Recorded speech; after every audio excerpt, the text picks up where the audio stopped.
அரசு துறைகளின் கீழ் இயங்கும் நிறுவனங்களில் வேலையை எதிர்பார்த்து காத்து கொண்டிருப்பவர்களுக்கு வேலை வரும் நேரம் பகுதி முழு தகவல்களை வழங்குகிறது. தற்போது வெளியாகி இருக்கக்கூடிய வேலைவாய்ப்பு தகவல்களை இந்த பகுதியில் பார்க்கலாம். நிலக்கரி இந்தியா நிறுவனத்தில் உள்ள காலியிடங்கள் குறித்த அறிவிப்பு வெளியாகி உள்ளது. நிலக்கரி இந்தியா நிறுவனத்தில் பணிபுரிய தகுதியான நபர்களிடமிருந்து விண்ணப்பங்கள் வரவேற்கப்படுகின்றன.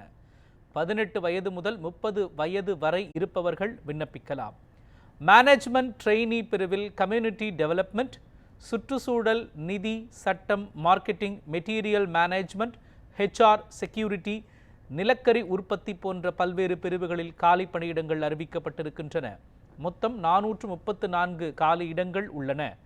ஏதேனும் ஒரு துறையில் பட்டப்படிப்பு முடித்தவர்கள் இந்த பணிக்கு விண்ணப்பிக்கலாம். பிரிவு வாரியாக கல்வி தகுதி மாறுபடும் எனவும் குறிப்பிடப்பட்டிருக்கின்றது. விண்ணப்ப கட்டணத்திலிருந்து பட்டியலின மற்றும் பழங்குடியின பிரிவினருக்கு விலக்கு அளிக்கப்பட்டிருக்கின்றது. ஆன்லைன் தேர்வு மற்றும் சான்றிதழ் சரிபார்ப்பு மூலம் தகுதியானவர்கள் தேர்வு செய்யப்படுவார்கள். திரையில் தோன்றக்கூடிய cdn.digialm.com என்ற இணையதளம் மூலம் விண்ணப்பதாரர்கள் தகவல்களை தெரிந்து கொள்ளலாம். குற்றப்புலனாய்வுத்துறையில் சட்ட ஆலோசகர் பணிக்கு காலியிடங்கள் அறிவிக்கப்பட்டிருக்கின்றன. குற்றப்புலனாய்வுத்துறையில் சட்ட ஆலோசகர் பணிக்கு விண்ணப்பங்கள் வரவேற்கப்படுகின்றன. விண்ணப்ப கட்டணமாக பொருளாதாரத்தில் பின்தங்கியவர்களுக்கு 300 ரூபாயும், பட்டியலின மற்றும் பழங்குடியின பிரிவினருக்கு கட்டணத்திலிருந்து விலக்கும் அளிக்கப்பட்டிருக்கின்றது. ஏதேனும் ஒரு துறையில் பட்டப்படிப்பு முடித்தவர்கள் இந்த பணிக்கு விண்ணப்பிக்கலாம். வயது வரம்பு குறித்து தெரிந்து கொள்ள அதிகாரப்பூர்வ இணையதள முகவரியை அணுகுமாறும் அறிவுறுத்தப்பட்டிருக்கின்றது.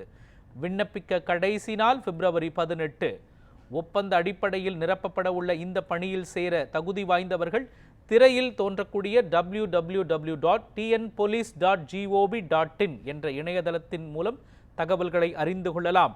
மேலும் பூர்த்தி செய்யப்பட்ட விண்ணப்பங்கள் நேரிலோ அல்லது தபால் மூலமோ அனுப்புவோர் காவல்துறை இயக்குனர், குற்றப்பிரிவு, குற்றப்புலனாய்வுத்துறை, 220 பாந்தியன் சாலை, எழும்பூர், சென்னை 600008 என்ற முகவரிக்கு அனுப்ப வேண்டும். தமிழ்நாடு சமூக நலன் மற்றும் மகளிர் உரிமை துறையில் பணிபுரிய விரும்புவோருக்கான அறிவிப்புகள் வெளியாகியிருக்கின்றன. தமிழ்நாடு சமூக நலன் மற்றும் மகளிர் உரிமை துறையில் சமூக ஆலோசகர் பணிக்கான காலியிடங்கள் அறிவிக்கப்பட்டிருக்கின்றன. ஏதேனும் ஒரு துறையில் பட்டப்படிப்பு முடித்தவர்கள் இந்த பணிக்கு விண்ணப்பிக்கலாம். வயது வரம்பு குறித்து தெரிந்து கொள்ள அதிகாரப்பூர்வ இணையதள முகவரியை அணுகலாம். நேர்முக தேர்வு மூலம் விண்ணப்பதாரர்கள் தேர்வு செய்யப்படுவார்கள். செங்கல்பட்டு.nic.in என்ற இணையதளம் மூலமாக விண்ணப்பத்தை பதிவிறக்கம் செய்து கொள்ளலாம். பதிவிறக்கம் செய்த விண்ணப்பத்தை பூர்த்தி செய்து கல்வி தகுதி சான்றிதழ்களுடன் இணைத்து மாவட்ட சமூக நல அலுவலகம், அறை எண் 4/2, 4வது தளம், B பிளாக், மாவட்ட ஆட்சியர் அலுவலக வளாகம், செங்கல்பட்டு 603111 என்ற முகவரிக்கு அனுப்புமாறு அறிவுறுத்தப்பட்டிருக்கின்றது. அனைத்து விண்ணப்பதாரர்களுக்கும் கட்டணத்திலிருந்து விலக்கு அளிக்கப்பட்டிருக்கின்றது. விண்ணப்பிக்க கடைசி நாள் பிப்ரவரி 14.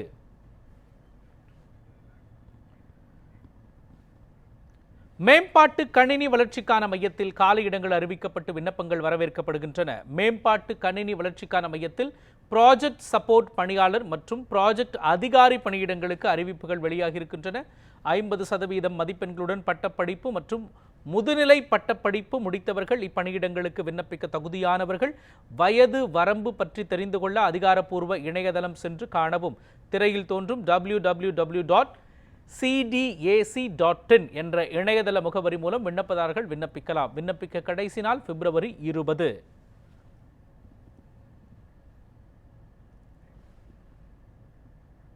இந்திய கடலோர காவல் படையில் உள்ள காலியிடங்கள் குறித்த அறிவிப்பு வெளியாகி இருக்கின்றது. இந்திய கடலோர காவல் படையில் உள்ள பணியிடங்களுக்கு விண்ணப்பங்கள் வரவேற்கப்படுகின்றன. 18 to 22 வயது வரை உள்ளவர்கள் விண்ணப்பிக்க அறிவுறுத்தப்பட்டுள்ளனர். 10ஆம் வகுப்பு 12ஆம் வகுப்பு முடித்தவர்கள் இந்த பணிக்கு விண்ணப்பிக்கலாம். இப்பணியிடங்களுக்கு காலியிடங்கள் நேவிக் ஜெனரல் டியூட்டி பிரிவில் 260 இடங்கள், டொமஸ்டிக் பிரான்ச் 40 இடங்கள் என மொத்தம் 300 இடங்கள் உள்ளன. ஆன்லைன் வழியாக தேர்வு நடைபெறும் எனவும் சான்றிதழ் சரிபார்ப்பு மற்றும் உடற்தகுதி தேர்வு மூலம் விண்ணப்பதாரர்கள் தேர்ந்தெடுக்கப்படுவார்கள். விண்ணப்ப கட்டணமாக பொருளாதாரத்தில் பின்தங்கியவர்களுக்கு 300 ரூபாயும், பட்டியலின மற்றும் பழங்குடியின பிரிவினருக்கு கட்டணத்திலிருந்து விலக்கும் அளிக்கப்பட்டிருக்கின்றது. திரையில் தோன்றும் join Indian cost card CDAC.in என்ற இணையதளம் மூலம் தகவல்களை தெரிந்து கொள்ளலாம். விண்ணப்பிக்க கடைசி நாள் பிப்ரவரி 25. வேலை தேடும் இளைஞர்களுக்கு முகவரியாக அமைந்துள்ளது நமது News7 தமிழின் வேலை வரும் நேரம் பகுதி. தொடர்ந்து பல்வேறு வேலைவாய்ப்பு தகவல்களை பிரத்யேகமாக வழங்கி வருகிறது. வேலைவாய்ப்பு செய்திகளை காண தொடர்ந்து இணைந்திருங்கள் News7 தமிழோடு.